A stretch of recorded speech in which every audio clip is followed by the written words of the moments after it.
let's see. We have a question. Okay, find the probability that when a hand of 7 cards is drawn from a well shuffled deck of 52 cards, it contains all kings, 3 kings and at least 3 kings. Easy question है हमारे लिए, हम ऐसे सवाल कर चुके हैं. वो कह रहा है कि find the probability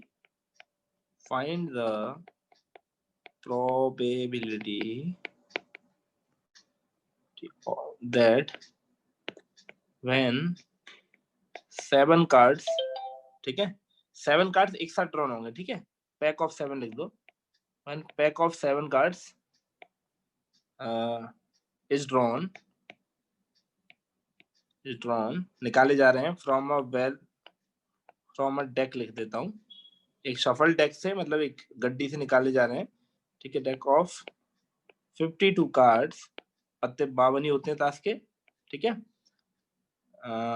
प्रोबेबिलिटी क्या निकालनी है आपको? Find the probability that it has first option all Kings, ठीक है. सेकंड ऑप्शन है एट लीस्ट 3 किंग्स, और थर्ड ऑप्शन है ये एक्चुअली थर्ड ऑप्शन था, सेकंड ऑप्शन कर देते हैं यहाँ पे, एट लीस्ट 3 किंग्स, ठीक है. इसको थर्ड बना देते हैं और ये हटा देते हैं, ठीक. तो आपको 3 सवाल है, एक बार ट्राई करो, मैं चाहता हूँ ट्राई करो एक बार, भूले तो नहीं हो तुम लोग, फिर मैं सॉल्यूशन बताता हूँ, ठीक है. सिंपल क्वेश्चन है. वो कह रहा है कि 7 पत्ते निकाले जा रहे हैं. गौतम ध्यान से सुनना, 7 कार्ड्स जो है तुमको निकाल रहे हो तुम एक साथ 52 पत्तों में से, है ना. टोटल 52 पत्ते, ये पता ही आपको हर तरीके का कौन सा होता है ये भी पता है. 1 से लेके 10 और जैक बेगम क्वीन और एंड इक्का, वहां 1 से लेके एक तो उसी में आ गया. तो जैक बेगम क्वीन, ये 3 पत्ते होते हैं अलग अलग तरीके के. तो 4 कैटेगरी है, हुक्म, चिड़ी, पान और ईट, मतलब spade, club, diamond and heart. तो ये 4 तरीके की चीजें हैं. तो वो कह रहा है चारों के चारों ऑल किंग, सारे पत्ते बादशाह निकल के आए. तो किंग कितने होते हैं बेटा हमारे पास? 4 टाइप्स होते हैं, 4 टाइप के किंग होते हैं. कौन कौन से? स्पेड, हार्ट, डायमंड, ठीक है, और क्लब, ठीक है. ये क्या हो गया? स्पेड हो गया, हुक्म, पान, ईट और चिड़ी, ठीक है. ये मुझे बार बार बताने की जरूरत नहीं है, एक सवाल में मैंने एक्सप्लेन किया था ये सारी पत्ते किस तरीके के होते हैं, तुम्हें याद होगा तो अब हमें वो कह रहा है कि पहले का आंसर हमें निकालना है कि सारे के सारे किंग निकल आए. अब तुम्हारे पास टोटल 7 पत्ते हैं, तुम्हें 52 में से 7 पत्ते निकालने हैं, जिसमें से वो कह रहा है जो प्रोबेबिलिटी क्या होगी कि उसमें चारों बादशाह भी निकले. तो आप ऐसा सोचो कि चारों बादशाह निकलने की क्या प्रोबेबिलिटी है? 4 टाइप की होते हैं बादशाह, तो चारों की चारों बादशाह निकल आए. अब बचे हुए कितने पत्ते हैं? 3 और पत्ते निकालने हैं आपको 7 में से. तो 3 पत्ते, आप एक काम करो, बचे हुए अब टोटल 48 पत्ते हैं ना, टोटल 52 पत्ते हैं. तो 52 में से आपने 4 किंग निकाल दिए, तो कितने बचे आपके पास? टोटल 48 बचे ना. तो 48 में से आप एक काम करो, बाकी के 3 और निकाल लो. आपने 4 तो जो है किंग निकाल लिए ये वाले, बचे हुए जो 48 पत्ते हैं उनमें से आपको 3 पत्ते कोई और भी निकालने पड़ेंगे ना, तभी तो आपकी प्रोबेबिलिटी कंप्लीट होगी. तो बाकी बचे हुए कोई 3 पत्ते और निकाल लो. टोटल आपने कितने, मैंने नीचे बताया था, नीचे टोटल सैंपल स्पेस आते हैं. तो 52 में से कितने पत्ते निकाले आपने? टोटल 7. तो आप इस तरीके से इसको सॉल्व कर सकते हो. जब इसको सॉल्व करोगे तो फाइनल आंसर आएगा आपका कुछ 1/7735. ठीक है गौतम, समझ में आया बेटा? तो अभी सेकंड ऑप्शन क्या है इसका? सेकंड ऑप्शन देख लेते हैं एक बार, कि वो कह रहा है एट लीस्ट 3 किंग, कम से कम 3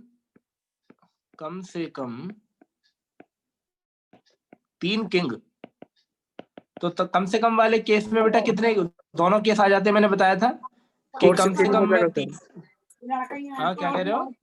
4 से 3 हो जाएगा, अभी कम से कम कर रहा है तो नहीं, 4 से 3 नहीं हो जाएगा, इसमें दोनों केस आएंगे बेटा. एक तो 3 किंग वाला और प्लस 3 किंग और 4 कोई और पत्ते, है ना, 4 कोई डिफरेंट पत्ते. और दूसरा केस आएगा कि चारों किंग आ जाए. 3 दो, कम से कम में दोनों केस लेने पड़ेंगे ना हमको. सर बोले इसका आंसर सर. हाँ बताओ. 4 से 3 गुण ऐसा है, वो कह रहा है कम से कम 3 किंग्स। कम से कम 3 किंग में आपको क्या करना है, लेट्स सी। देखो कम से कम 3 किंग में क्या करोगे, आपके 2 केस बनेंगे। एटलीस्ट 3 किंग में क्या है, आपको पहले मान लो कंडीशन कंप्लीट करनी पड़ेगी। पहले आपने 3 किंग ले लिए और कोई और 4 पत्ते ले लिए, ठीक है, तो 7 पत्ते हो गए टोटल, 7 निकालने हैं ना टोटल तो आपको। प्लस दूसरा केस क्या बनेगा कि आप चारों किंग निकाल लो, जो ऊपर वाला केस है ये वाला, चारों किंग निकाल लो और 3 कोई और पत्ते निकाल लो, तो ये आपने ऊपर कर रखा है तो ये उसका आंसर हो गया। प्लस दोनों केस प्लस हो जाएंगे क्योंकि कम से कम वाला केस है। अब 3 किंग निकालने के लिए क्या निकालोगे, कैसे निकालोगे, 3 किंग सेलेक्ट करोगे 52 में से, 4 पत्ते होते हैं आपके पास किंग के, जिनमें से आपने 3 सेलेक्ट कर लिए, तो 4c3 आ गया ये, ठीक है, 4c3 आ गया।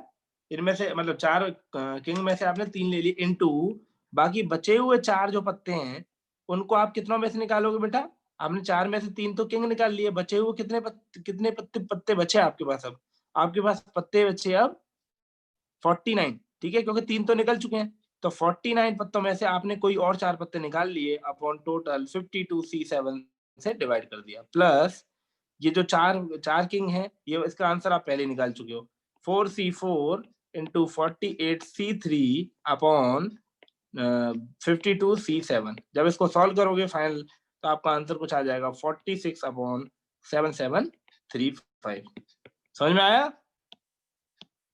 तो कंडीशन तभी पूरी होगी जब आप 48, तो 4 में से तो आपने कोई भी 3 किंग ले लिए, प्लस सॉरी इनटू बचे हुए जो 48 पत्ते हैं, क्योंकि एटलीस्ट 3 किंग बोल रहा है वो, कम से कम 3 किंग्स बोल रहा है, ये थर्ड पार्ट कर रहे हैं हम, सॉरी मैंने एक्चुअली ये देख लिया ना पहले, थर्ड पार्ट है नॉट सेकंड, ठीक है, ये थोड़ी वही है था क्या कंफ्यूजन हो रहा है, तो थर्ड पार्ट हम पहले कर रहे हैं। तो इसमें क्या है कि 4 में से कोई भी बेटा आपने पत्ता ले लिया जो 3 पत्ते ले लिए जो किंग है, इनटू बचे हुए 48 पत्तों में से आपने कोई भी 4 सिलेक्ट कर लिए, डिवाइड बाय 52c7 ऐसे ही, प्लस 4 क्योंकि उसने बोला है कम से कम 3 किंग, तो चारों किंग वाला ऑप्शन भी आ जाएगा उसमें, तो चारों किंग वाला ऑप्शन आपने अभी ऊपर किया हुआ, तो ये फाइनल आंसर आ गया आपका।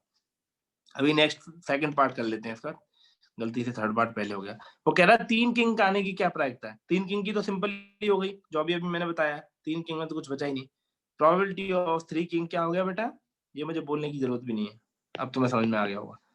4 में से कोई भी 3 किंग निकल आए, ठीक है, 4 में से कोई भी 3 किंग निकल आए, और इनटू 48 में से कोई भी बाकी 4 पत्ते निकल आए, जो ये वाला पार्ट है 52c7, ये वाला पार्ट, ठीक है, क्लियर है। 3 किंग के वो स्ट्रिक्टली 3 किंग बोल रहा है कि 3 ही किंग चाहिए, तो 3 ही किंग की ये प्रायिकता है कि 4 में से कोई भी 3 किंग निकल आए और बचे हुए 48 पत्तों में से बचे हुए 4 पत्ते और निकल आए, तो टोटल नीचे ही है, तो ये आपका आंसर आ जाएगा फाइनली, ठीक है, क्लियर। अब इक्वल टू हो जाएगा ये, इसका आंसर हो जाएगा कुछ 9/1547, क्लियर है ना? Yes sir. Okay, next question क्या है, नेक्स्ट क्वेश्चन ये है, ध्यान से सुनना, ये भी अच्छा क्वेश्चन है। In a relay race, in a race, एक रेस हो रही है, देयर आर 5 टीम्स, कौन कौन सी, A B C D and E, ठीक है, ये 5 टीमें थी उसमें। What is the probability that A B C finish first, second and third? What is the probability that, first part है A B C finish first, second and third, ठीक है, पहला सवाल। सेकंड सवाल क्या है, what is the probability that A B C are first 3 to finish in any order, ठीक है, A B C are first 3 to finish in any order, ठीक है, इन एनी ऑर्डर, ठीक है, यही है सवाल। तो मैं सवाल समझा देता हूँ थोड़ा दोबारा। तो वो कह रहा है कि एक रेस हो रही है, एक रेस में 5 टीमों ने भाग लिया है, ए बी सी डी ई, या 5 आप ऐसा बोल सकते हो, 5 टीम्स, मतलब हर कोई 5 बंदे हो गए अलग अलग, इस तरीके से समझ लो। तो A B C D E जो 5 लोग भाग ले रहे थे रेस में, तो क्या प्रायिकता है कि जब वो दौड़ना शुरू करें तो ए बी सी ही फर्स्ट, सेकंड, थर्ड आए, पहली चीज, ठीक है। पहला सवाल ये है कि जब वो दौड़े तो A B C first, second, third आए, फोर्थ, फिफ्थ से हमें मतलब नहीं है, 3 की बात हो रही है केवल। और सेकंड प्रायिकता क्या है, सेकंड क्या सवाल है कि एबीसी जो है तीनों पहले नंबर पे आए, लेकिन पहले फर्स्ट 3 टू फिनिश, मतलब रेस खत्म करने वाले ये तीनों हो पहले, लेकिन ये किसी भी ऑर्डर में हो सकते हैं, मतलब इन एनी ऑर्डर, मतलब कैसे भी एबीसी ऐसे आ जाए फर्स्ट सेकंड थर्ड, या बीसी ए आ जाए, या बी ए सी आ जाए, इस तरीके से 3 फैक्टोरियल से कैसे भी आ जाए। ठीक है, तो ये तरीका है। तो आपको अब सॉल्व करना है, इनकी प्रायिकता निकालनी है, तो थोड़ा ट्राई करो, फिर मैं बताता हूँ। देखो ऐसा है, इसमें क्या है, 60 है क्या? 60 क्या आएगा, पूरा आंसर बताओ, पूरा आंसर बताओ गौतम, आधा आंसर सही है तुम्हारा। आपके पास 5 टीमें हैं, ठीक है, 5 टीमें हैं अलग अलग ये आपकी, और आपके पास 3 पोजीशंस हैं, फर्स्ट सेकंड थर्ड की। तो आप सोचो कितने डिफरेंट कॉम्बिनेशन से सब लोग फर्स्ट आ सकते हैं, सेकंड आ सकते हैं, थर्ड आ सकते हैं। तो आपके पास टोटल 5 चीजें आपको अरेंज करनी है ना। अरेंजमेंट्स क्या होंगे इनके, डिफरेंट डिफरेंट अरेंजमेंट्स जो हमने परमुटेशंस में पढ़े थे। 5p3, 3 पोजीशन के लिए 5 अलग अलग लोग हैं, तो 5p3 से आपके डिफरेंट अरेंजमेंट आ जाएंगे, that is 5 factorial upon 3 factorial. ठीक है, नहीं 5 माइनस 3 इज 2 फैक्टोरियल, ठीक, 2 फैक्टोरियल, यानी 5 इंटू 4 इंटू 3 भी लिख सकते हो इसको, इन 3 पोजीशन को फिल करने की। तो टोटल क्या वैल्यू, क्या आंसर आ गया, 60। ठीक है, तो आपका 60 आंसर आ गया। तो 60 तरीकों से आप जो है फर्स्ट सेकंड ला सकते हो, ABCDE में 5 टीमों में अलग अलग। ठीक है, ये आपके टोटल वो हो गए, सैंपल पॉइंट्स हो गए, मतलब ये 60 जो है आपका सैंपल स्पेस हो गया एक तरीके से, कि 3 पोजीशन के लिए 5 लोगों को जब आप रेस में भाग दिलवाओगे, अरेंजमेंट बनाओगे उनके अलग अलग, कि कौन फर्स्ट आ सकता है, कौन सेकंड आ सकता है, कौन थर्ड आ सकता है, इस तरीके से जो है 60 अलग अलग अरेंजमेंट्स बनेंगे, यानी पोजीशंस बनेंगे, इस तरीके से समझ लो।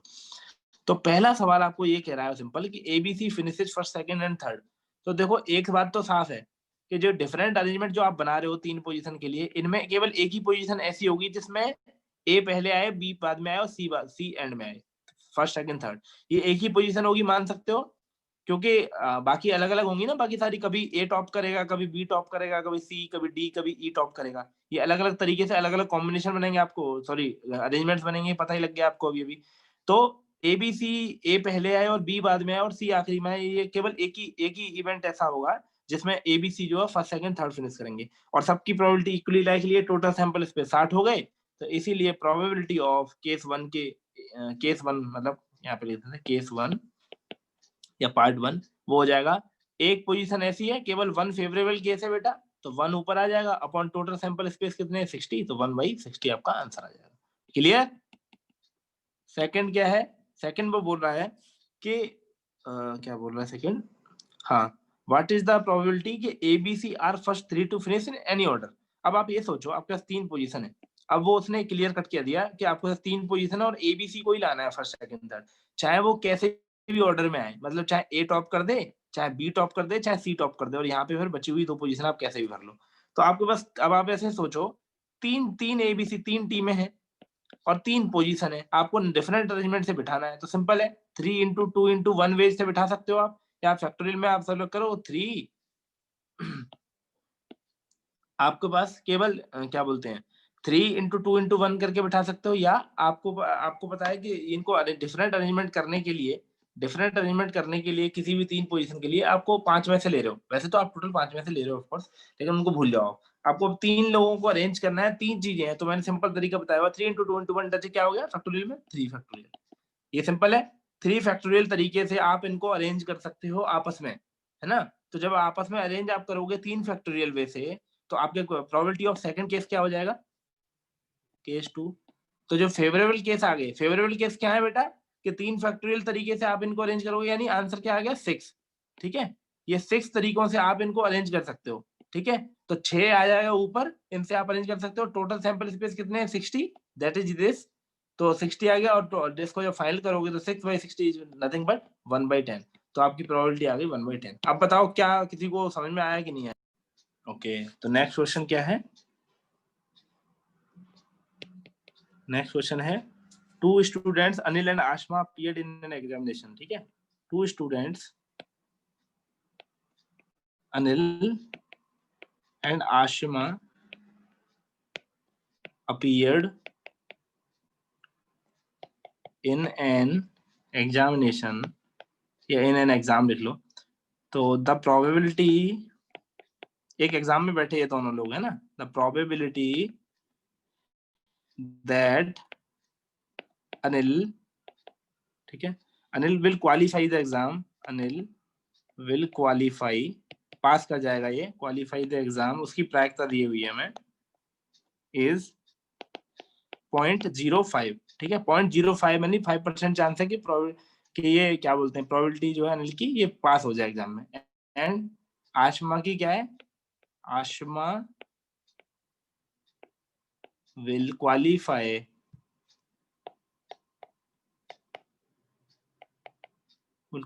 द एग्जाम, क्या प्रोबेबिलिटी आशमा के पास होने की, 0.10 यानी 10%, ठीक है। एंड दोनों के दो, द प्रोबेबिलिटी of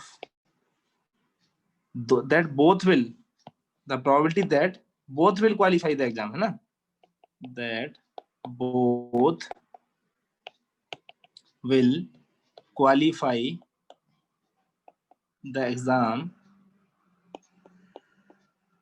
क्या है, दोनों के पास होने की प्रायिकता एक साथ 0.02, ठीक है, यानी 2% चांस है कि दोनों जो है पास हो जाए।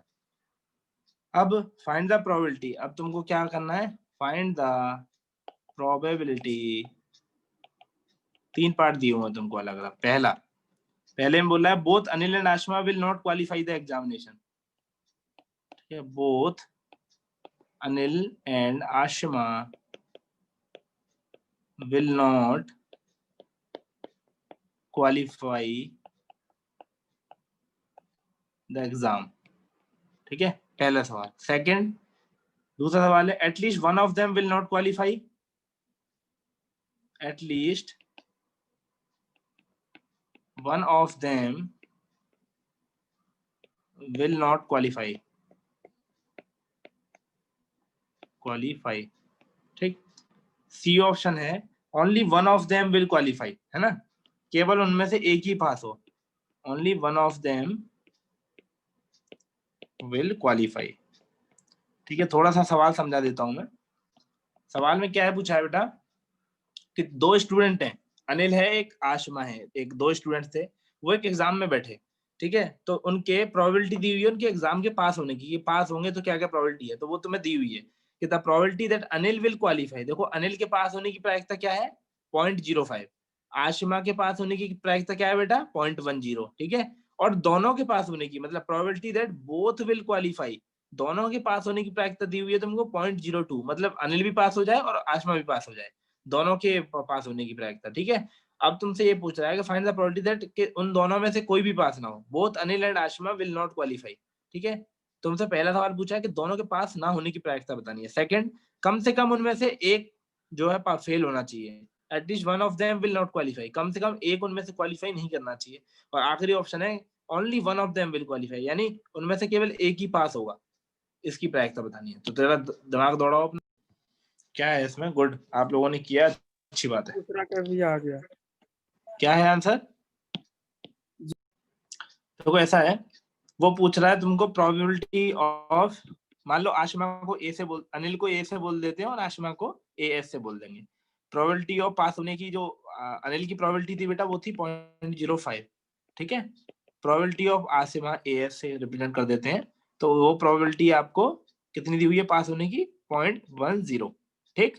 तो ये 2 प्रोबेबिलिटी आपको पता थी। तीसरी प्रोबेबिलिटी आपको दी हुई है कि दोनों पास हो जाए।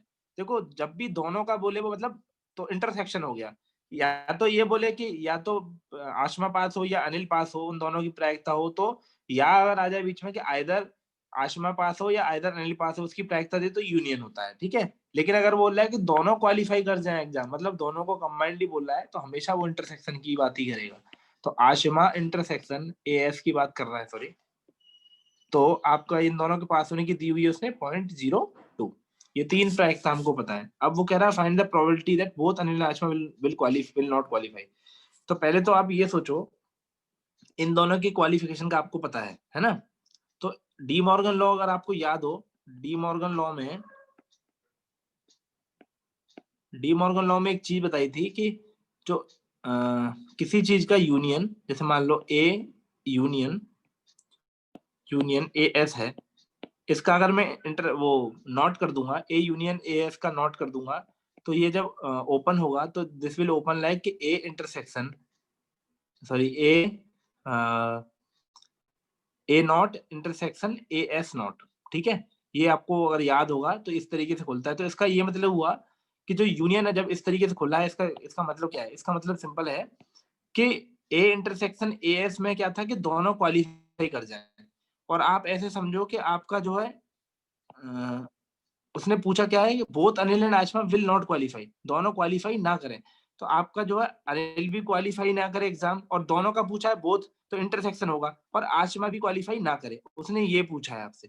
ठीक है, तो ये हमने डी मॉर्गन लॉ से यहाँ से लिंकिंग बना ली कि अगर मुझे ये पता है, इसका नोट कर दूंगा, तो मुझे मेरे पास A dash intersection A S dash आ जाएगा, जो कि क्या है एक्चुअल में, अनिल भी क्वालिफाई ना करे और आशमा भी क्वालिफाई ना करे। ये इसका आंसर मुझे पता लग जाएगा। तो लेट्स सी, यूनियन निकालने के लिए हम क्या कर सकते हैं कि हमारे पास प्रोबेबिलिटी ऑफ ए पता है, प्रोबेबिलिटी ऑफ ए एस पता है, दोनों का इंटरसेक्शन पता है, तो कुछ रिंग बची, बेल बजी होगी दिमाग में कि जब हम probability of A inter union A S निकालते हैं तो आंसर क्या आता है? Probability of A plus probability of A S minus probability of A intersection A S. ये पढ़ा हुआ है हमने, है ना?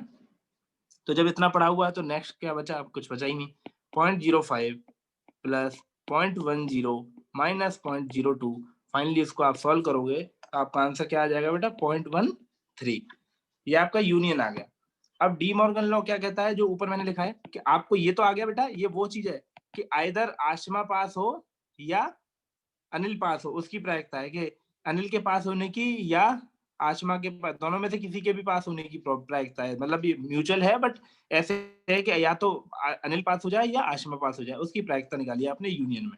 अब लेकिन पूछ रहा है आपसे क्या कि दोनों क्वालिफाई ना करें। पहला ऑप्शन क्या है कि आशमा अनिल भी क्वालिफाई ना करे और आशमा भी क्वालिफाई ना करे। तो ये क्या चीज होती है? ये होती है ए यूनियन ए एस का नॉट। ठीक है, तो जब ए एस डैश बोल दो, ए डैश बोल देते हैं कई बार, तो ए नॉट बोल देते हैं।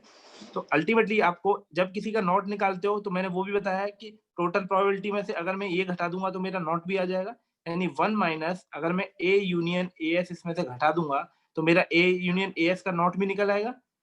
तो फाइनली क्या हो गया? 1 minus A union A S, आपने इसकी प्रायिकता अभी अभी निकाली है 0.13, तो 0.13 इसमें से माइनस कर दोगे तो फाइनल आपका आंसर आ जाएगा 0.87, जो कि वो प्रोबेबिलिटी है जिसमें अनिल भी क्वालिफाई नहीं करेगा एग्जाम को और आशमा भी क्वालिफाई नहीं करेगी। समझ में आया?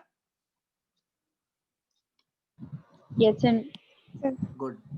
ऑप्शन बी है at least one of them will not qualify. देखो इसको बहुत ध्यान से समझना, मैं इसको दो तरीके से बताना चाहता हूँ तुमको, ताकि दोनों कॉन्सेप्ट तुम्हारे क्लियर हो जाए कि at least one of them will not qualify.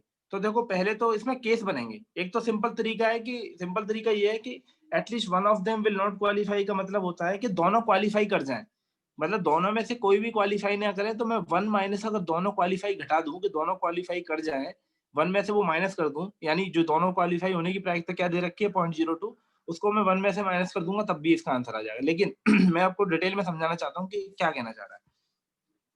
At least one of them will not qualify का मतलब है कि कम से कम उनमें से एक क्वालिफाई ना करे। तो मान लेते हैं कि भाई अनिल भाई साहब जो है फेल हो जाए और आसमा पास हो जाए। पहला केस तो ये बनेगा कि अनिल फेल हो जाए, आसमा पास हो जाए, प्लस सेकंड केस क्या बनेगा कि अनिल पास हो जाए और आसमा मैडम फेल हो जाए। ठीक है, क्योंकि उसने बोला है कम से कम एक जो है क्वालिफाई नहीं करना चाहिए। तो देखो हर कंडीशन में एक क्वालिफाई नहीं कर रहा है ना, इसमें अनिल भाई साहब नहीं कर रहे हैं, इसमें आशमा मैडम नहीं कर रही है क्वालिफाई। प्लस तीसरा केस क्या है, कम से कम में हमेशा ज्यादा केस लिए जाते हैं कि at least one of them will not qualify, या आप ऐसे समझ लो कि दोनों ही क्वालिफाई ना करें, अनिल भी फेल हो जाए और आशमा मैडम भी फेल हो जाए। ठीक है, ए डैश और ए एस डैश।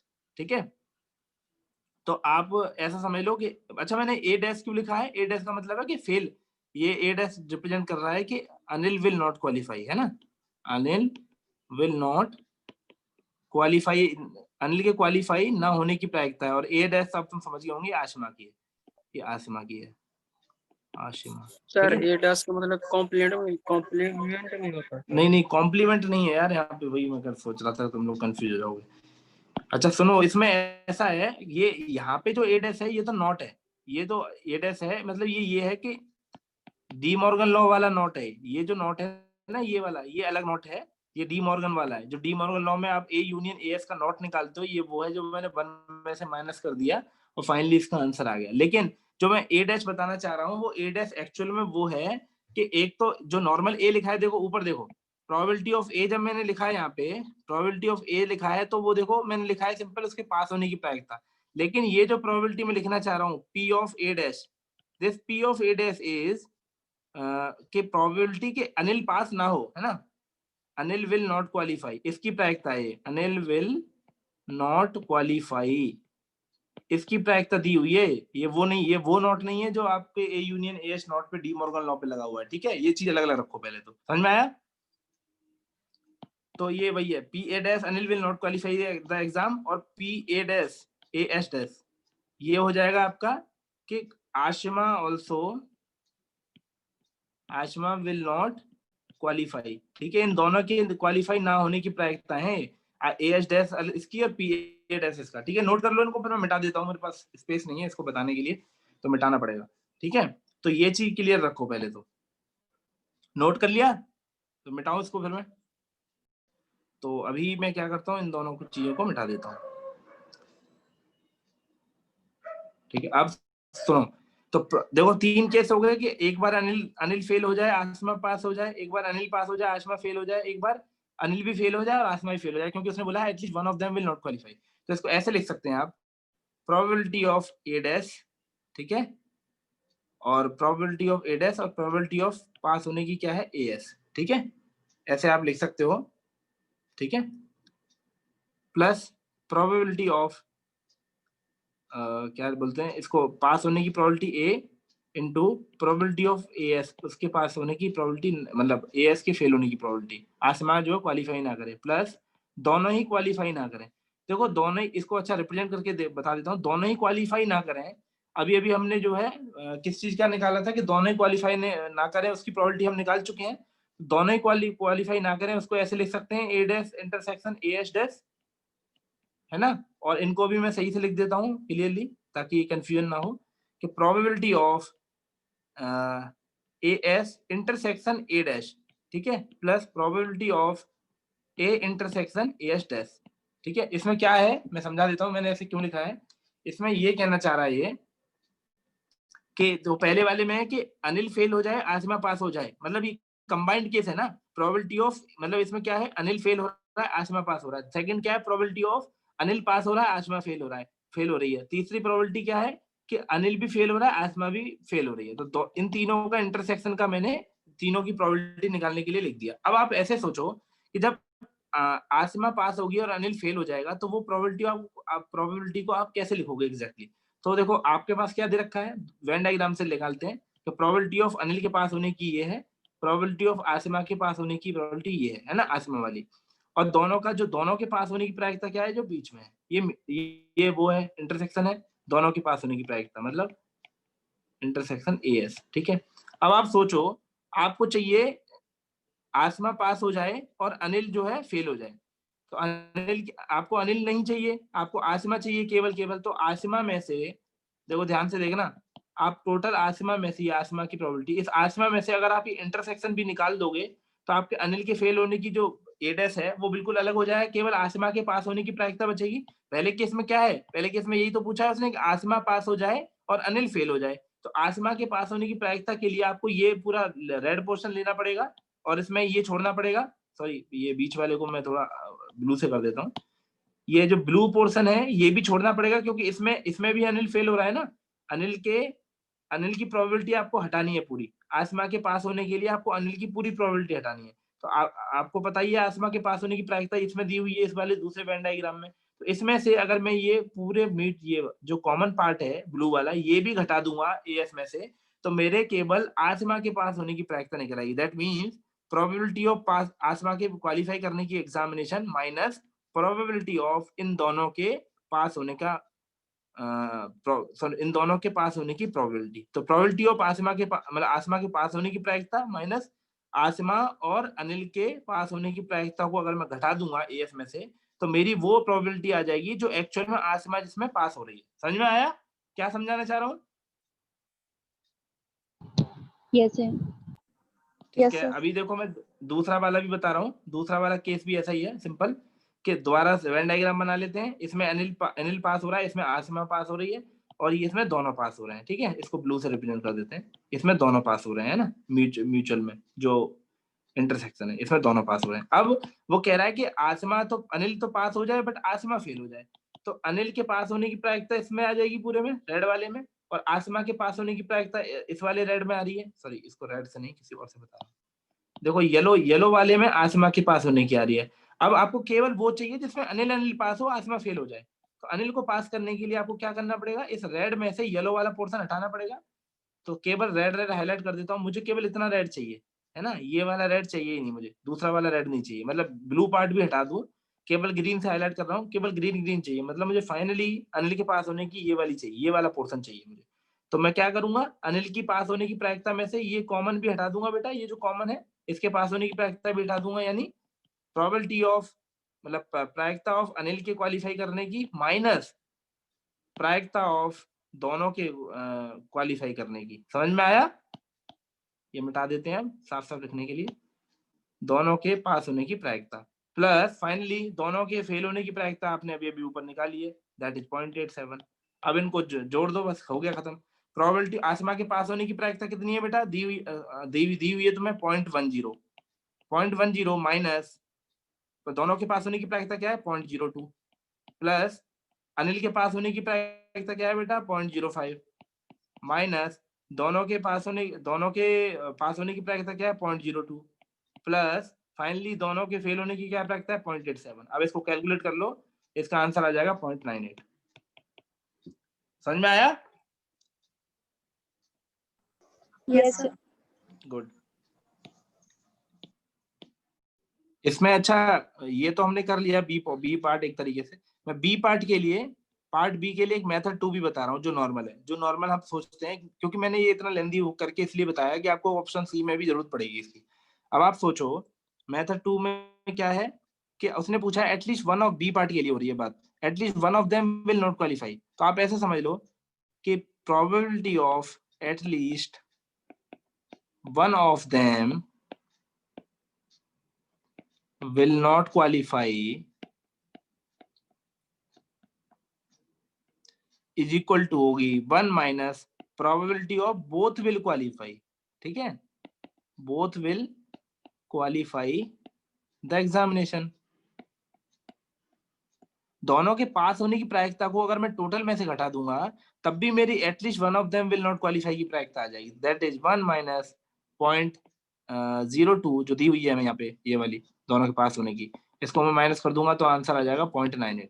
लेकिन आपको समझना बहुत जरूरी है, अगर आपको ये चीज क्लिक नहीं की दिमाग में मेथड 2 वाली, तो आपको पता होना चाहिए कि आपको एक्चुअल में क्या करना है। ये केसेस 3 बनाने पड़ेंगे और खत्म हो जाएगा सवाल।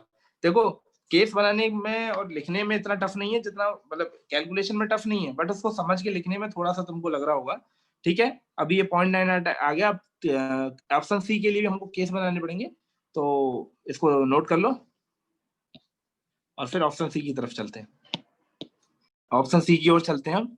ऑप्शन सी वो कह रहा है कि only one of them will qualify. तो देखो सिंपल फिर से वही हो गया, only one of them will qualify में क्या हो गया कि देखो या तो प्रोबेबिलिटी ऑफ अनिल क्वालिफाई कर जाए, केस बनेंगे इसमें बेटा, है ना, अनिल तो क्वालिफाई कर जाए, मतलब मैं हिंदी में उसमें लिख देता हूँ कि अनिल तो बेटा क्वालिफाई कर जाए एंड मतलब intersection only one of them will qualify, और आसमा फेल हो जाए, पहली चीज। प्लस सेकंड केस क्या कि अनिल तो फेल हो जाए और आसमा पास हो जाए, सॉरी डैश नहीं आएगा, आसमा पास हो जाए। ये दो केस बनेंगे, मानते हो कि या तो भाई उसने बोला ना only one of them will qualify, exactly, तो हमेशा एक ही पास हो, उन्होंने ये केस बताया। तो दो ही केस बनेंगे, या तो अनिल पास हो जाए आसमा मैडम फेल हो जाए, या अनिल फेल हो जाए और आसमा मैडम पास हो जाए। ठीक है, दो ही तरीके हैं, इनकी प्रोबेबिलिटी निकालनी है। तो अभी अभी मैंने तुमको बताया वेन डायग्राम से, इस बार थोड़ा स्पेस है तो थोड़ा और अच्छे से बता देता हूँ।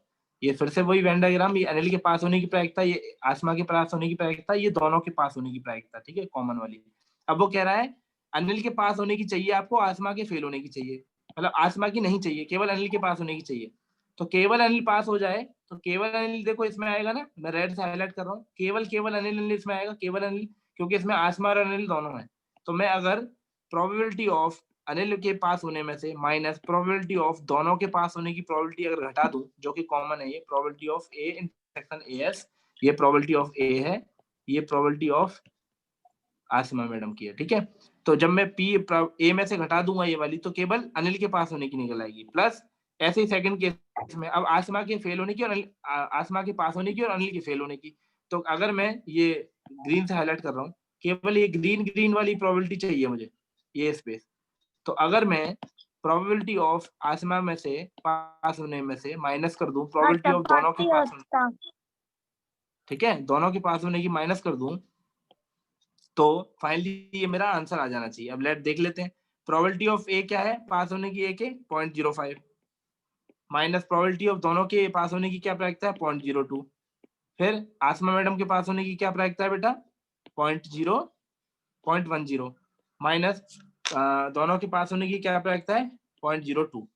तो फाइनली जब इसको सॉल्व करोगे तो आपका आंसर आ जाएगा 15 0.11। ठीक है, क्लियर है, समझ में आया?